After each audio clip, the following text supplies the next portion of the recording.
भी ऐसा कुछ चल रहा है क्या? मैथ का जब था तो उस वक़्त किया था, आप वहाँ से देखो, चैनल पे है, मैंने प्लेलिस्ट भी बना के शेयर किया था, मैथ 2 वाले ग्रुप में भी किया था, अपने ग्रुप में भी किया। हेलो हाँ।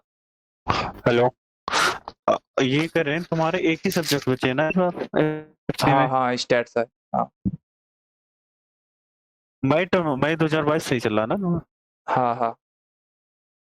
अच्छा मई अच्छा 22 से। ओके, तो अक्षरा थी भाई, पीवाईक्यू सेशन चल रहा था, कैसा रहा अभी अक्षरा? हाँ, उसमें फ़रवरी 2023 का बता रहे थे, उसमें मतलब क्वेश्चन सॉल्व करवा रहे थे। अच्छा, बढ़िया। तो देख लूँगा अगर उसमें रिकॉर्डेड होगा ही, एक बार देख हाँ, लूँगा। रिकॉर्डेड है आप बताइए। यूट्यूब, मैं लिंक शेयर अच्छा, कर दूँगी। ठीक है, बहुत अच्छा। तो चलो आज शुरू करते हैं, वीक 1-2 में क्या है कुछ? अगर देखा हो तो कुछ थ्योरी में, हाँ, कुछ तुम पूछ रही थी, थ्योरी का हाँ, क्या करना मैं है? डिस्ट्रीब्यूशंस पूछ रही थी और बाकी पूरा वीक 1 मेरा हो गया था। वीक एक्टिविटी 1.4 का लास्ट क्वेश्चन था पूछना। अच्छा, एक्टिविटी ऑन फाइनल डिस्ट्रीब्यूशन जो वीक 1 में, अभी तो वीक 0 में था ना जो लास्ट वाले हाँ, पॉइज़न हाँ, डिस्ट्रीब्यूशन। वही मतलब काफ़ी सारे डिस्ट्रीब्यूशंस है ना, तो बहुत ज़्यादा कन्फ्यूज़न हो जाती है सॉल्व करते टाइम। अच्छा, नहीं कन्फ्यूजन की बात नहीं, मैं शॉर्ट में बताता हूँ, 3 तरह के डिस्ट्रीब्यूशन होते हैं। एक मिनट थोड़ा लिंक शेयर करते हैं और ये खोल लेता हूँ कोई पेज भी।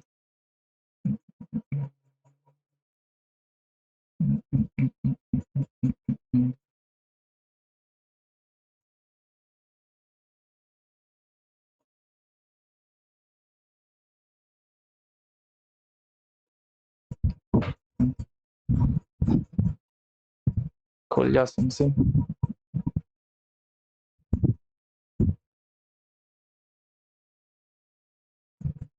ओके।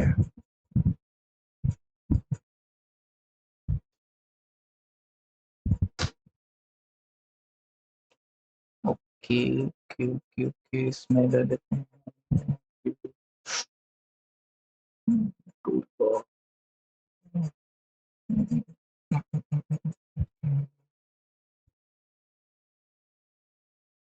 ओके।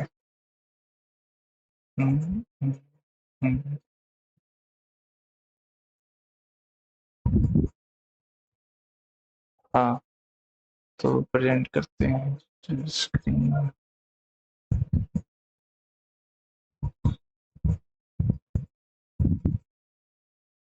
अच्छा, इसमें पाइथन का है कैसे? पाइथन के होंगे। नहीं, अभी इसमें मीट में तो है। हाँ, होंगे, ज़रूर होंगे, पाइथन का। कौन है? मैं एक्चुअली एक मेल आया था। हाँ, पूछ लो। हाँ, मेल आया था, ये रन स्टोन न्यूज़ करके, उसमें कुछ लॉगिन वगैरह करना था, यूज़र नेम और पासवर्ड डाल के। एससीटी वाला क्या? नहीं, पाइथन का। एससीटी वाला ना? नहीं, एससीटी वाला नहीं, रन स्टोन करके आया था।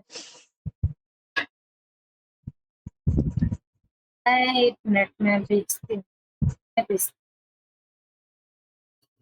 तो जो इसमें हमने जो वीक 0 में और वीक 1 में जो हमारे यूज़ हुआ है, एक तो बर्नौली ट्रायल होता है। बर्नौली ट्रायल होता है जिसमें 2 आउटकम होते हैं, सक्सेस एंड फेल्योर। तो बर्नौली ट्रायल हम बोलते हैं किसी एक कोई ट्रायल हमने किया, उसमें सक्सेस या फेल्योर मिला। लेकिन जब हम रिपीटेड बर्नौली ट्रायल करते हैं, तो उसको हम बायनोमियल डिस्ट्रीब्यूशन बोलते हैं। तो बायनोमियल डिस्ट्रीब्यूशन में भी 2 आउटकम आते हैं, सक्सेस या फेल्योर का। और और बायनोमियल डिस्ट्रीब्यूशन को मेंशन करते हैं n, p से, जिसमें n होता है नंबर ऑफ ट्रायल्स, कितना हम ट्रायल कर रहे हैं, और p होती है एक ट्रायल में जो सक्सेस की प्रोबेबिलिटी है वो। जैसे हम हेड और टेल की बात करें, तो हमने अगर टॉस को क्वाइन किया 20 टाइम्स, तो हमारा हो गया 20 और 1, 2, क्योंकि हेड की प्रोबेबिलिटी 1, 2 है, 1/2 है। तो इस तरह के बोलने में मैं कई जगह मिस्टेक करता हूँ, वीडियोज़ में भी और जो भी क्वेश्चन बनाए हो, तो वहाँ थोड़ा समझ लिया करो। ये 1/2 है। और इसी तरह जैसे डाइस वाला है, हमने 6 टाइम या 10 टाइम डाइस को रोल किया, तो n हमारा 10 हो जाएगा और प्रोबेबिलिटी 1/6 है, क्योंकि अगर अनबायस्ड है तो उसका 1/6 प्रोबेबिलिटी होती है। तो n, p होता है हमारा बायनोमियल डिस्ट्रीब्यूशन। फिर आता है दूसरा ज्योमेट्रिक डिस्ट्रीब्यूशन। तो ज्योमेट्रिक डिस्ट्रीब्यूशन का नेचर क्या है कि इसमें इस तरह का क्वेश्चन होता है कि हमें फर्स्ट सक्सेस कितने ट्रायल में मिलेगा। सपोज दैट हमें डाइस को रोल कर रहे हैं और हमें 6 चाहिए, तो क्या कितना परसेंट प्रोबेबिलिटी है कि हमें सेकंड टाइम में ही 6 मिल जाएगा।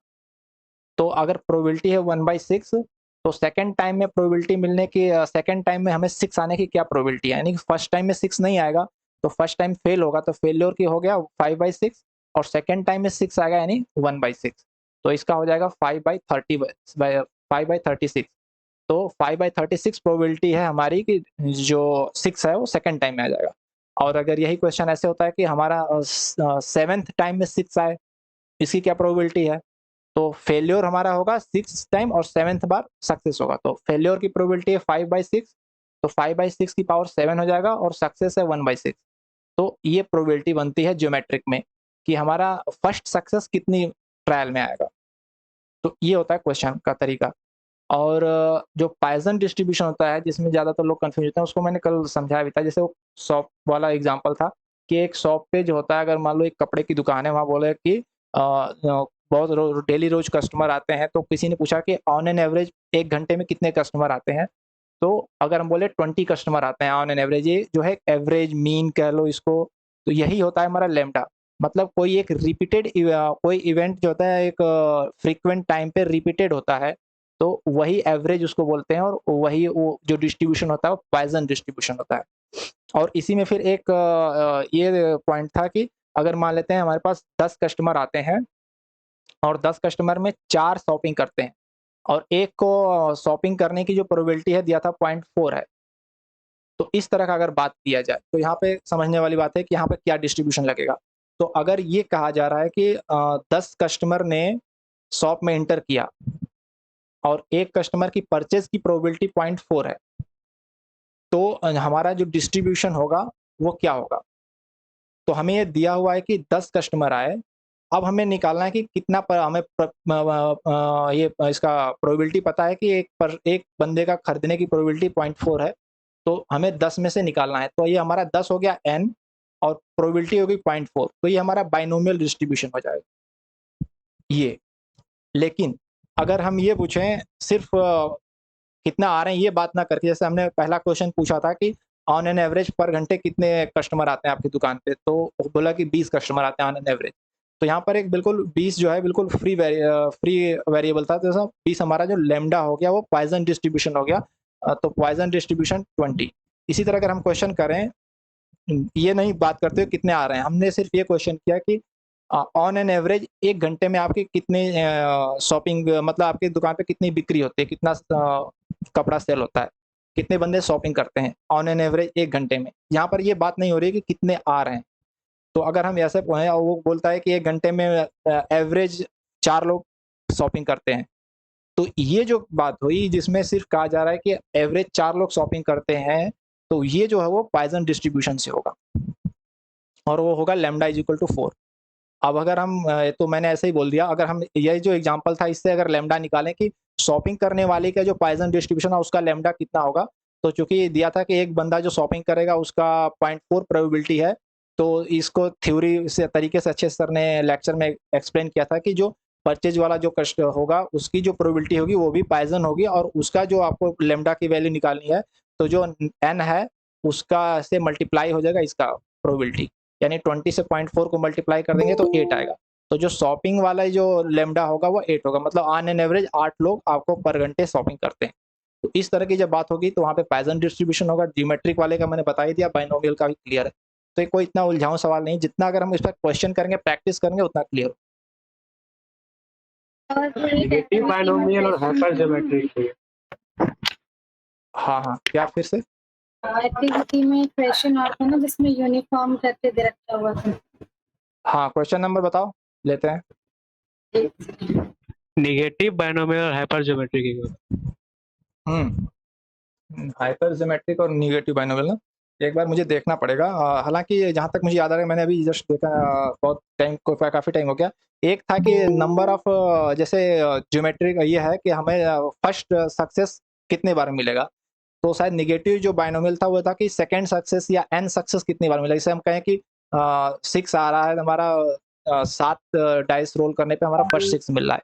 तो अगर क्वेश्चन आता है कि हमें 2 6 कितनी बार में आएगा, तो शायद मैं अगर गलत नहीं कर रहा हूँ तो ये है, एक बार मुझे देखना पड़ेगा फिर कंफर्म करूँगा। तो ये भी उसी से रिलेटेड है, ये इतना टिपिकल नहीं था। क्या मैं सही कह रहा हूँ? कोई बताए अगर किसी को पता है तो? पता तो नहीं है। ओके, बात देख के बाद बता दूंगा। आवाज नहीं क्लियर है।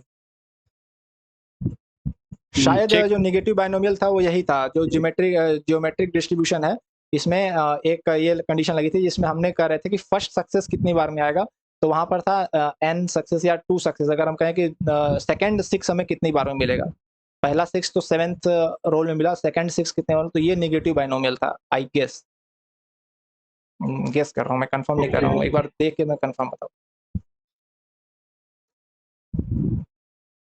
हाँ, कोई क्वेश्चन बता रहा था, अक्षरा पूछो। हाँ वो आ गया था। हो गया?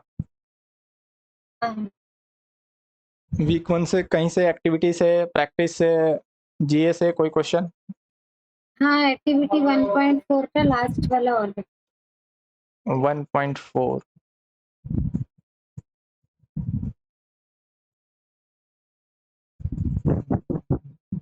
खुल जा। 1.4 का लास्ट ये वाला, identify the joint PMF of X and Y from the following.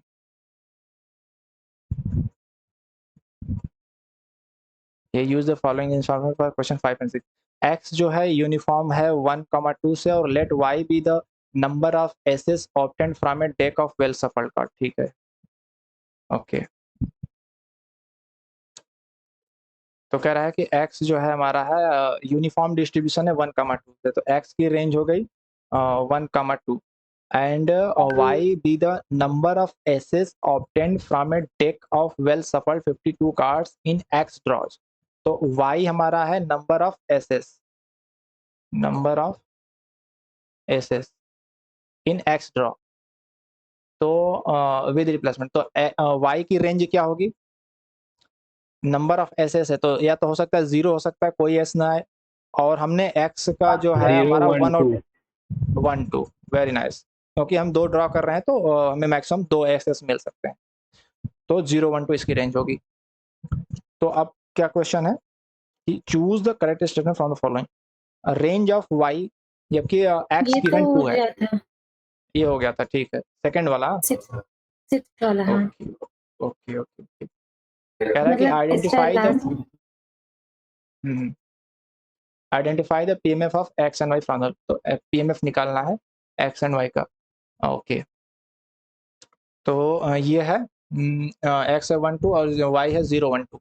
तो अब ये हमें निकालना है कि x की वैल्यू 1 है और y की वैल्यू 0 है, तो क्या प्रोबेबिलिटी होगी।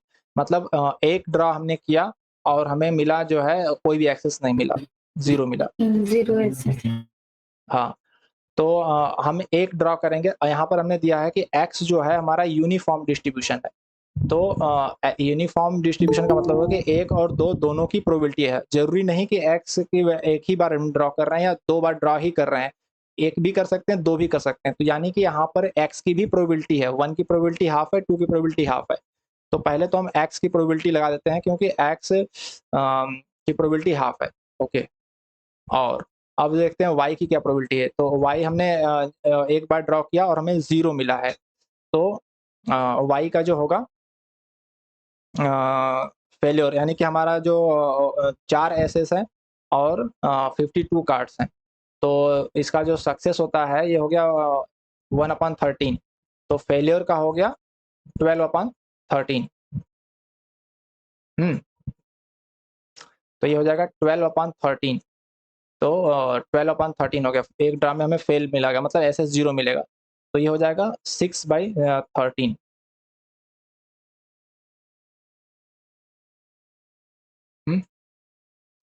समझ में आया कैसे ये एक बार फिर से बता, ये लास्ट वाला जो ये 12/13 ये था ना, हमने ये फिर से। ओके ओके, हम जो प्रोबेबिलिटी जब कैलकुलेट करते हैं, तो जब हमारा 2 इवेंट होते हैं जो इंडिपेंडेंट इवेंट हैं, तो हम दोनों की प्रोबेबिलिटी को मल्टीप्लाई कर देते हैं ना, दोनों का कंबाइन निकालने के लिए।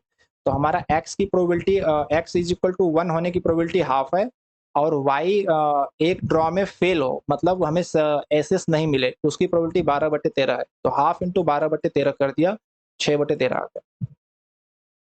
अब दूसरा अगर हम देखते हैं कि हमें 2 ड्रॉ है, 2 ड्रॉ में 0 एसेस मिले, मतलब 2 ड्रॉ हमारा करने की 2 ड्रॉ करने की क्या प्रोबेबिलिटी है, हाफ, x की हो गई हाफ।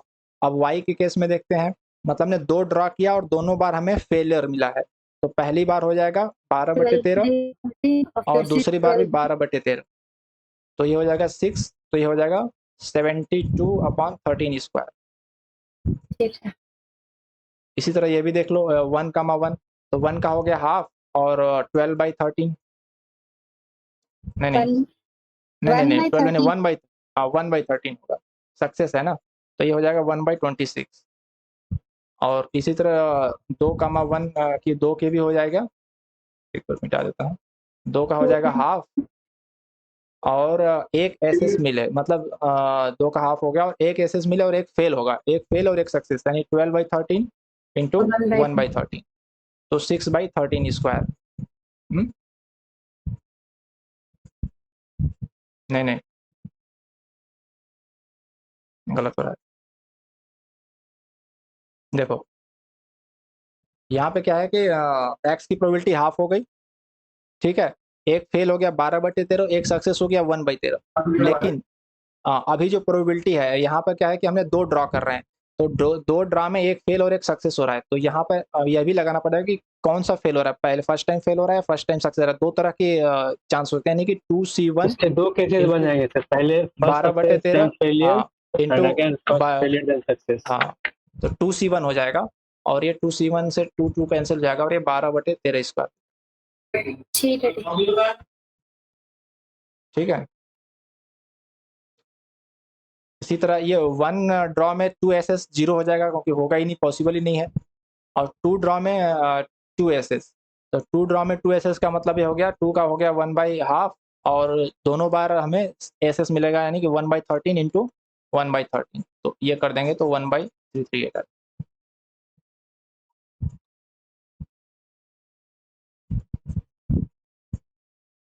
ओके, नेक्स्ट क्वेश्चन कोई?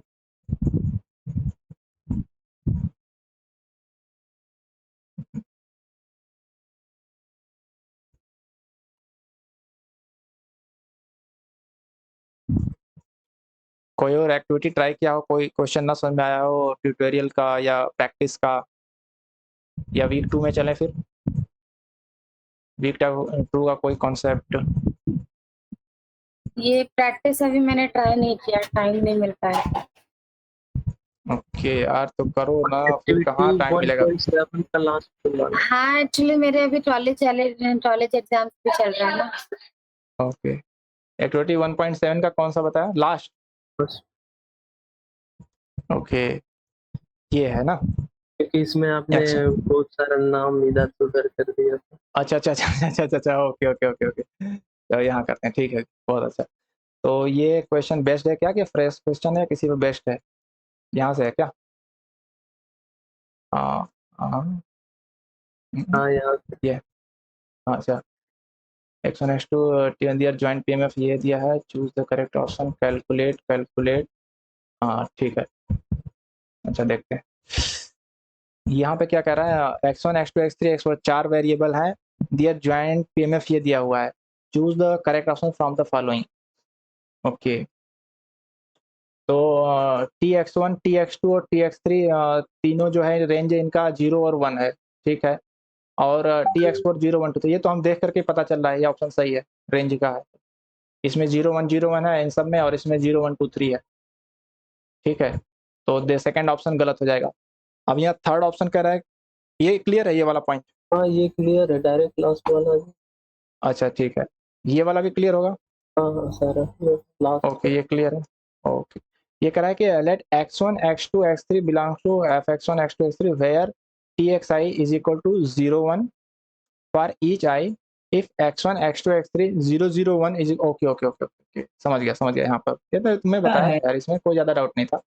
इसमें क्या दिया है कि आपको निकालना है, देखो ये दिया हुआ है x1 x2 x3 का, आपको ये दिया हुआ है ज्वाइंट PMF दिया है, ठीक है, और x3 का मार्जिनल दिया है 0 पे, f x3 का 0 पे मार्जिनल दिया है 2/5, और यहाँ पे एक कंडीशनल पीएमएफ दिया है आपका x2 given x3 is equal to 1 और 0, ये है 2/3, और हमें निकालना है, कंडीशनल निकालना है x1 given that x2 is equal to 0 and x3 is equal to 1, और x1 का 0 पे, ये निकालना है। तो मेरे लिखावट समझ में आ रहे हो, कोई दिक्कत हो यार? बहुत लोगों की रिक्वेस्ट थी यार कुछ की इंग्लिश में बोलने की, और यहाँ सभी लोग हिंदी भाषी रहते हैं, हिंदी में थोड़ा इजी कन्वे हो पाता है, इंग्लिश पे ट्राई करूँगा तो थोड़ा भटक भी सकते हैं, तो हिंदी में ही चलते हैं। किसी को इंग्लिश हिंदी का भी यहाँ पे जो है उसमें कोई दिक्कत है क्या? नहीं, ठीक है। ओके, तो यहाँ पे जो निकालना है, कंडीशनल निकालना है x1, कंडीशन ये है कि x2 0 है, x3 1 है, और हमारा जो निकालना है x1 का 0 पे कंडीशनल पीएमएफ निकालना है। तो कंडीशनल पीएमएफ क्या होता है? Joint PMF divided by marginal PMF. Okay, तो ज्वाइंट पीएमएफ क्या होगा?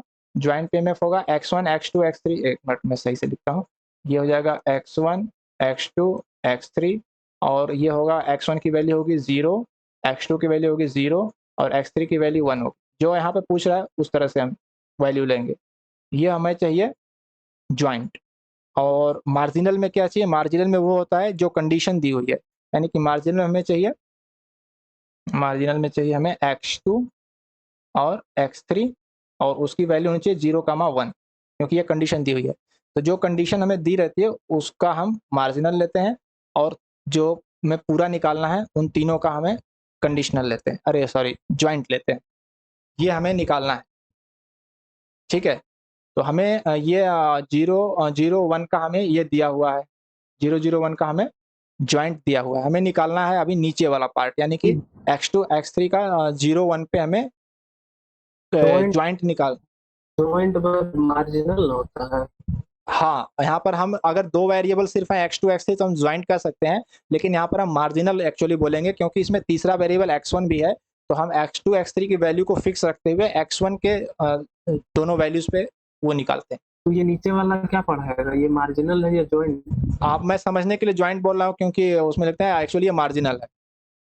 तो मार्जिनल तो ऐसे नहीं लिखा था, वो तो एक ही मतलब होता है। नहीं, अगर देखो मार्जिनल, हाँ मार्जिनल अगर आपका सिर्फ दो वेरिएबल है x1 x2, तो आप ऐसा लिखते हो f x गिवन x1, ऐसा लिखता है ना। हाँ, तो वो होता है मार्जिन। अभी क्या है कि एक सर ने वो फैक्टर वाला भी एक टॉपिक था, और मार्जिनलाइजेशन वाला फैक्टर, तो वो चीज़ों को आप समझोगे। तो इस यहाँ पर मार्जिनल में क्या होता है? मार्जिनल में मतलब ये होता है कि जैसे हमने दो वेरिएबल लिया, मान लो x1 और x2, तो हम x1 की वैल्यू को फिक्स रखेंगे, और x2 की वैल्यू को उसके पूरे रेंज में घुमा करके और सम कर देंगे, तो हमें x1 की मार्जिनल वैल्यू मिल जाएगी। ठीक है, तो अभी हमें यहाँ पे क्या करना है, यहाँ पर जो चीज निकालनी है वो है कि हमें x2 और x3 की वैल्यू फिक्स रखनी है 0,1, और जो थर्ड वेरिएबल है x1 उसको उसकी रेंज में घुमा करके और उसमें मल्टीप्लाई करके हर बार का उसका पीएमएफ निकाल के सम करना। तो ये चीज होती है। तो इसको आप मार्जिनल समझ लो या ज्वाइंट समझ लो, मतलब लिखने का अगर आपको तरीका पता है कि कैसे लिख रहे हैं तो आप बोलने वाले में ज़्यादा कंफ्यूज नहीं होना। लिखने वाला तरीका ये है कि अगर हमें जो चीज़ निकालनी है, यहाँ पर क्वेश्चन में दिया है x1 given x2 is equal to 0 x3 is equal to 1, तो जो गिवन है वो हमारा नीचे आ जाएगा, उसको आप ज्वाइंट कह लो, मार्जिनल कह लो, जो भी कह लो, और जो तीनों, जो पूरा तीनों को मिला करके जो ज्वाइंट बनता है वो हमारा ऊपर आ जाएगा। तो ये चीज हम निकालने से प्रोसेस तो मार्जिनल के थ्रू, मतलब नीचे वाला को तो मार्जिनल समेशन करना होगा ना। हाँ, तो बता रहा हूँ, वेट, समेशन भी करना था, और भी तरीके होते हैं। तो ऊपर वाला तो दिया हुआ है हमें, क्लियर, ये तो दिया हुआ है। अब हमें नीचे वाला निकालना है x2 x3 0,1। तो ये है हमारा x2 x3 0,1 हमारा जो है, इसको मार्जिनल कह लो या ज्वाइंट कह लो। तो ये क्या होता है, ये होगा x2 x3 0,1।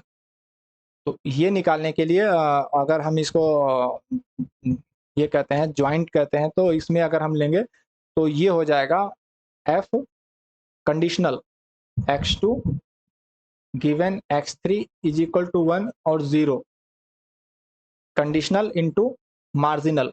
अब मार्जिनल किसका लेंगे, जो कंडीशन हमने लगाया है, एफ एक्स थ्री और एक्स थ्री वन। थोड़ा सा मैं साफ लिखता हूँ तो ज्यादा क्लियर। अब हमें ये वैल्यू निकालनी है ना, तो ये हमने लिखा कि F X two X three 0, 1 को मैंने निकालने के लिए ये कंडीशनल वाला ये वाला यूज किया मैंने। x2 given x3 is equal to 1 0। तो ये हो गया x3 इज इक्वल टू 1 पे x2 0 है, वो कंडीशनल हो गया। और इसमें हम x3 के मार्जिनल, x3 का मार्जिनल क्या होगा, x3 इज इक्वल टू 1, क्योंकि x3 इज इक्वल टू 1 यहाँ पे कंडीशनल है, कंडीशन दी हुई है, उसका मार्जिनल से गुणा कर देंगे तो f x2 और x3 का हमें ये ज्वाइंट कह लो या मार्जिनल कह लो, ये मिल जाएगा। तो अभी हमें ये x2 x3 का कंडीशनल दिया हुआ है 2/3 और x3 1 का मार्जिनल नहीं दिया हुआ है, x3 0 का मार्जिनल दिया हुआ है 2/5। तो x3 0 का जो है मार्जिनल है 2/5 और x3 1 का मार्जिनल जो निकालने के लिए, चूंकि ये दिया हुआ है 0 और 1 दो ही रेंज है इसका, तो अगर 0 की प्रोबेबिलिटी 2/5 हो गई तो जो 1 की प्रोबेबिलिटी होगी 1 माइनस 2/5 होगी, तो ये हो जाएगी 3/5। ठीक है, तो अब हमें x3 1 का हमें मार्जिनल मिल गया 3/5, तो यहाँ पर हम इसको रख देंगे 3/5, तो ये 3 3 कैंसिल हो जाएगा और ये हमारा वैल्यू आ जाएगा 2/5। ये x2 x3 का ये ज्वाइंट या मार्जिनल जो समझ लो ये आया 2/5 और ऊपर वाला जो वैल्यू हमें दिया हुआ है वो है 1/5। तो 1/5 और डिवाइडेड 2/5 ये हमारा आ जाएगा 1/2 और वो हो जाएगा आंसर 1/2।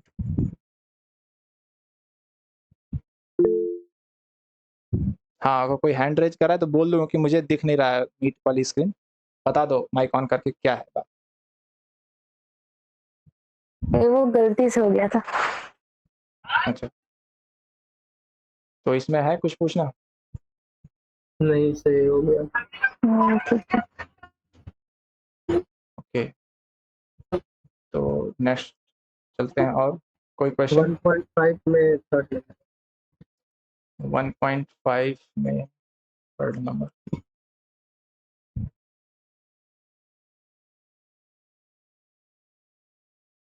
खुल जाओ। Okay, find the XYZ 113।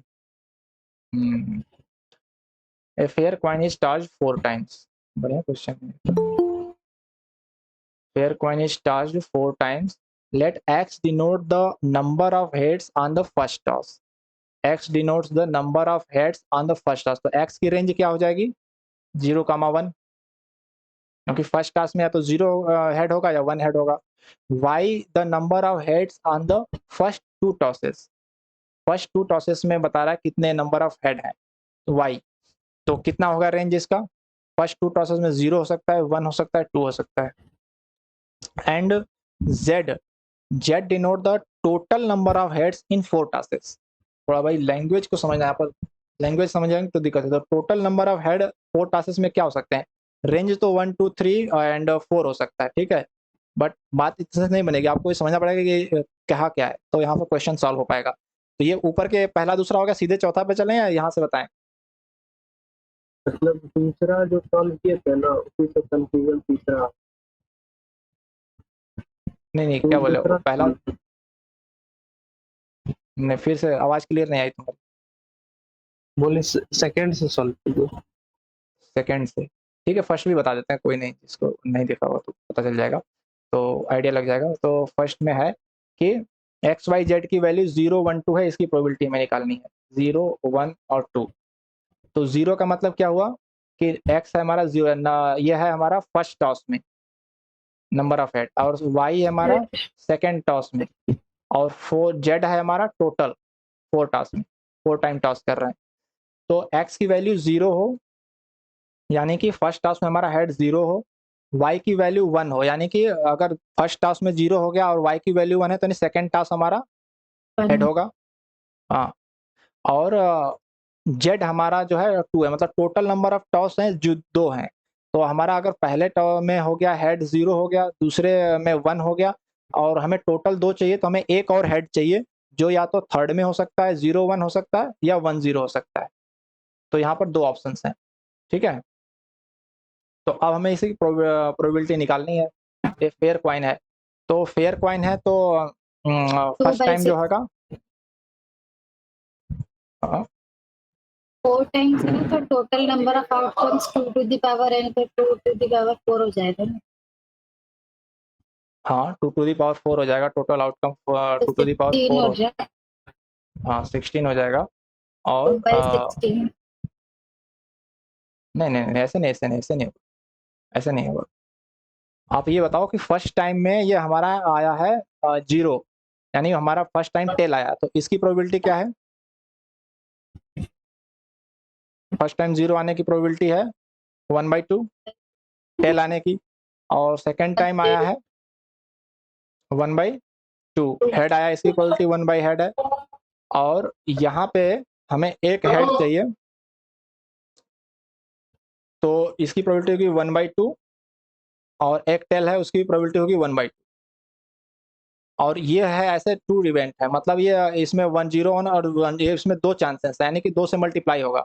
ये ऐसे समझ लो इसको कि 2C1 इंटू 1/2 इंटू 1/2,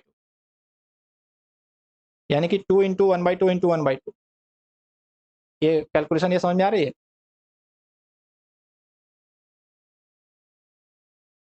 आपने जो वीडियो में बताया था ना, इसका सॉल्यूशन वो वैसे ही बताया था, सैंपल साइज लेके। ठीक है, वैसे भी हो सकता है, और यहाँ से भी तो आ रहा है ना, अगर 2 2 हाँ, कैंसिल कर देंगे तो 1/8 आएगा। दोनों मेथड से। हाँ, अगर वो सैंपल साइज अगर लेते हैं तो फेयर काइन तो आ जाएगा 2 टू द पावर 4, यानी कि 16 आ जाएगा। तो हमें ये देखना है कि हमें फेवरेबल आउटकम कितना मिल रहा है, तो फेवरेबल आउटकम कितने होंगे? फेवरेबल आउटकम होगा हमारा एक 0 1 0 1 और 0 1 1 0, तो ये 2 आउटकम हो रहे हैं। तो इन दोनों की क्या है प्रोबेबिलिटी, वो टोटल करके हम इसमें फेवरेबल आउटकम रख देंगे तो हमें मिल जाएगा। तो 0 1 0 1 की प्रोबेबिलिटी है, 0 1 0 1 की प्रोबेबिलिटी कितनी होगी? नहीं, 0 1 0 1 वाला इवेंट कितना होगा? 0 1 0 1 वाला इवेंट 1 होगा और 0 1 1 0 वाला इवेंट होगा 1, यानी कि 2 होगा। तो 2 इवेंट होंगे तो 2/16 यानी कि 1/8 आएगा। हमें यही करते हैं ना, जो एक वीडियो मैंने बताया था कि सैंपल साइज और फेवरेबल आउटकम। तो सैंपल साइज हमारा 2 टू द पावर 4 हो गया, यानी 16 हो गया, और फेवरेबल आउटकम हमारे यहाँ 0 1 0 1 और 0 1 1 0, तो नंबर ऑफ इवेंट्स कितने हो गए? 2। तो टोटल इवेंट्स हैं 16 और नंबर ऑफ फेवरेबल इवेंट हैं 2, तो 2/16 यानी 1/8। ठीक है, सेकंड में देखते हैं। सेकंड में क्या रहा है कि, चलो वीडियो वाले तरीके से बताएंगे। तो सेकंड में क्या रहा है कि 0 1 और 4, मतलब कि फर्स्ट टाइम हमारा 0 हेड आए, सेकंड टाइम में हमें 2 हेड, 2 टास्क में 1 हेड चाहिए, यानी कि सेकंड टाइम 1 हेड चाहिए। लेकिन जेड का वैल्यू 4 कर रहा है, मतलब जेड है टोटल नंबर ऑफ हेड जो कि 4 टाइम, तो जेड का अगर 4 हेड कह रहा है, तो जो कि हमारा फर्स्ट टाइम में 0 हेड हो गया, तो 4 हेड हमें मिलेगा ही नहीं, तो इवेंट ही नहीं है होगा, तो ये 0 हो जाएगी प्रोबेबिलिटी। ओके, हाँ सर, अभिषेक समझ में आया ये वाला? हाँ हाँ। थर्ड में देखते हैं। थर्ड में कह रहा है कि 1 1 3, 1 हो और 3 हो, तो टोटल सैंपल साइज हो गया था 2 टू दी पावर 4, यानी 16 हो गया था। अब हम ये देखेंगे कि ये वाला कितने इवेंट होंगे कि 1 1 3, यानी कि फर्स्ट हेड हमारा हो, फर्स्ट हेड हो, सेकंड भी वाई हमारा 1 है, वाई हमारा है 2 बार में कितने हेड होने चाहिए, कि अगर 2 बार में 1 हेड हो रहे हैं जो कि फर्स्ट टाइम ही हो गया है, तो जो सेकंड वाला ट्रायल हमारा क्या होगा? 0 होगा, यानी टेल होगा। समझ में आ रहा है यहाँ से? ये कैसे हुआ? देखो, एक्स क्या था हमारा? एक्स था फर्स्ट टाइम में कितना हेड आएगा, One. वाई था हमारा सेकंड टाइम में कितना हेड आएगा, और जेड था हमारा टोटल हेड ना। हाँ। तो एक्स की वैल्यू 1 हो गई, मतलब फर्स्ट टाइम एक ट्रायल में हमें 1 हेड मिल गया, तो यानी हाँ। कि फर्स्ट ट्रायल वाला तो हेड हो गया हमारा, ठीक है। तो वाई की वैल्यू 1 है, यानी कि 2 बार में हमें 1 हेड मिले हैं, जो कि हमें फर्स्ट टाइम ही मिल गया, तो सेकंड टाइम क्या मिलेगा? फिर टेल होगा। वाई की वैल्यू यही है ना, number of head in 2 trial. तो अगर y की वैल्यू 1 है, तो मतलब नंबर 2 ट्रायल में हमें 1 हेड मिला है, जो कि हमने फर्स्ट टाइम ही ले लिया कि फर्स्ट हमारा हेड है, तो सेकंड फिर टेल होगा ना। तभी तो हमें 2 बार में 1 हेड होगा। हाँ हाँ अच्छा, और जेड है हमारा कि total number of head in 4 trial, तो कह रहा है 4 ट्रायल में टोटल नंबर 3 हेड मिलेंगे, जबकि हमें 2 ट्रायल में 1 ही हेड मिला है। तो बाकी बचे जो 2 ट्रायल हैं उसमें तो हमें हेड चाहिए ही चाहिए, तभी तो 3 हेड होंगे जेड की वैल्यू। ये हाँ। बात आई समझ में? तो हमारा जो इस तरह का इवेंट होगा, जब हम पूरा इवेंट साइज बनाएंगे कि हमें 4 ट्रायल में कितने हेड मिलेंगे, तो 1011 वाला सिर्फ एक ही इवेंट होगा कि पहला हेड, दूसरा टेल, फिर ये है, तो एक ही इवेंट होगा। तो यानी कि 1/2 टू द पावर 4 हो जाएगा, यानी 1/16 हो जाएगा। तो जेड इज इक्वल टू 3 है, तो हम 2 ही हेड कैसे लिए? 2 ही टोटल हेड कहाँ 3 है लिया? ना। टोटल 3 है ना, जेड 4 बार में 3 हेड है, तो ये हमारा फर्स्ट हेड हो जाएगा, थर्ड हेड और फोर्थ हेड। हाँ हाँ, समझ में आ गया।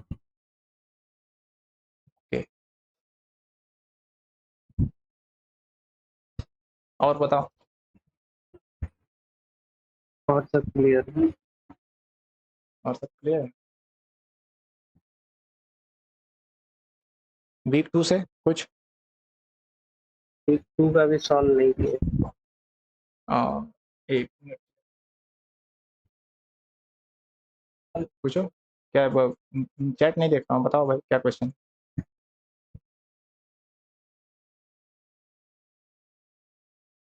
वीक 1 का एक मिनट, वीक 1 का कोई ट्यूटोरियल है, सेकंड ट्यूटोरियल का सेकंड क्वेश्चन है। वीक 1 का सेकंड ट्यूटोरियल का सेकंड क्वेश्चन।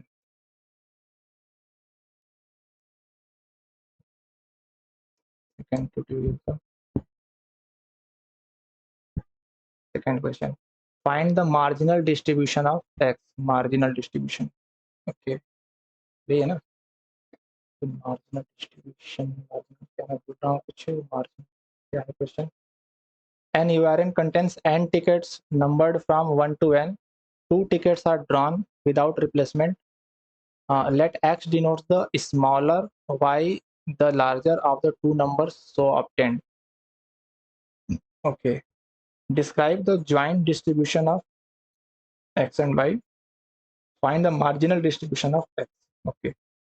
तो ट्राई करते हैं, मिनट में इसको भी तो लगाया नहीं, ट्राई करते हैं।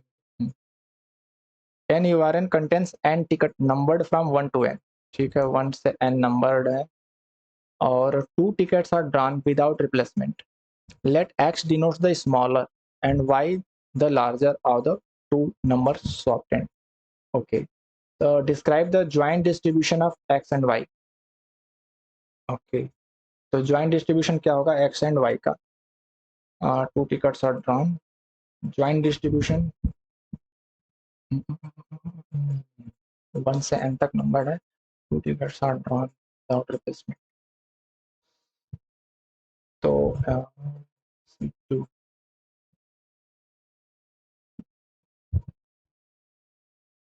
किसी को आता है, कोई ट्राई करना चाहेगा?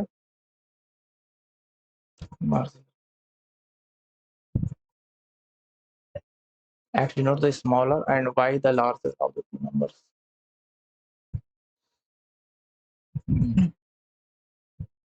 तो एक्स वाई है, x इज ग्रेटर देन और इक्वल टू y, ये 0 है। x is less than y, ये 1/n इंटू n माइनस 1, या ग्रेटर देन का 1/n, मतलब ये डिस्ट्रीब्यूशन क्या होगा। ओके, इसका तो ये ट्यूटोरियल में तो एक्सप्लेन भी किया होगा ना, एक मिनट इसको देखते हैं एक्सप्लेन क्या किया है।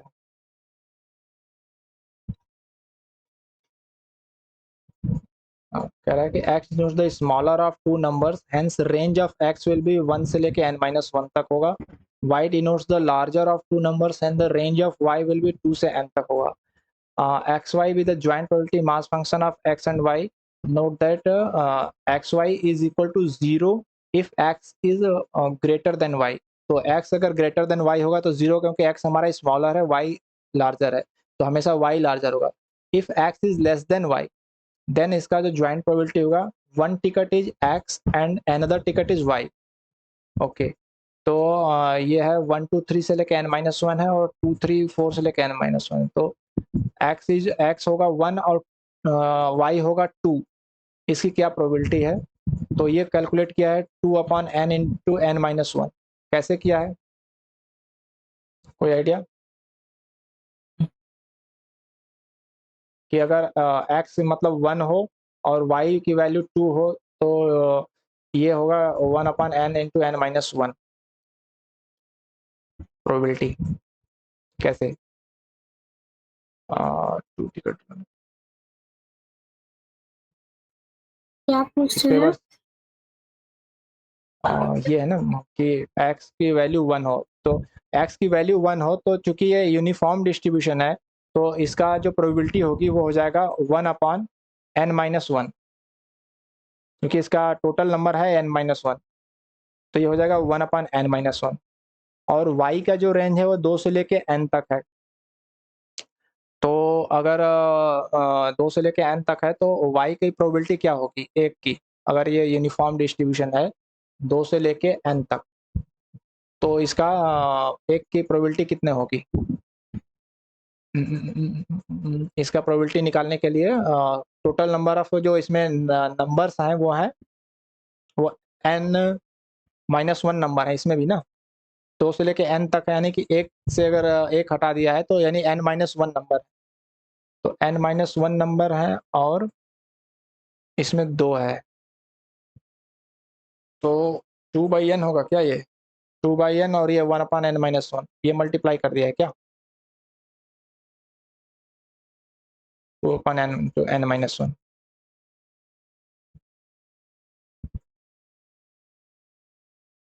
और अगर x की वैल्यू 2 हो, y की वैल्यू 2 हो, ये 0 हो जाएगा, क्योंकि x हमेशा स्मॉलर होगा, y ग्रेटर होगा। तो x जहाँ पे बड़ा हो रहा है y से, उसकी प्रोबेबिलिटी 0 हो जाएगी।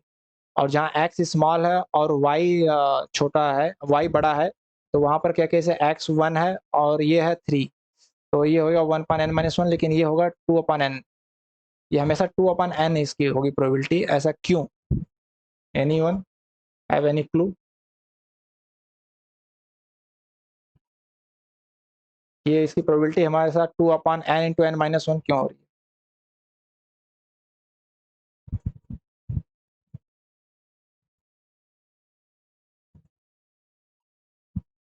No idea. हाँ, कोई कुछ कहना चाहता है? एक बार इसको मैं नेक्स्ट सेशन में मैं एक्सप्लेन कर दूंगा, थोड़ा मैं समझ के। ठीक है भाई, किसका क्वेश्चन था?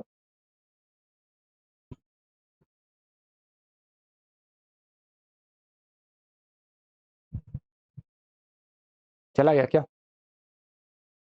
संस्कार? संस्कार है। ओके, संस्कार ठीक है, संस्कार मैं कल बताता हूँ। ओके, और कुछ? अक्षरा, साक्षी? नहीं, अभी मैंने वीक 2 स्टार्ट नहीं किया इसलिए।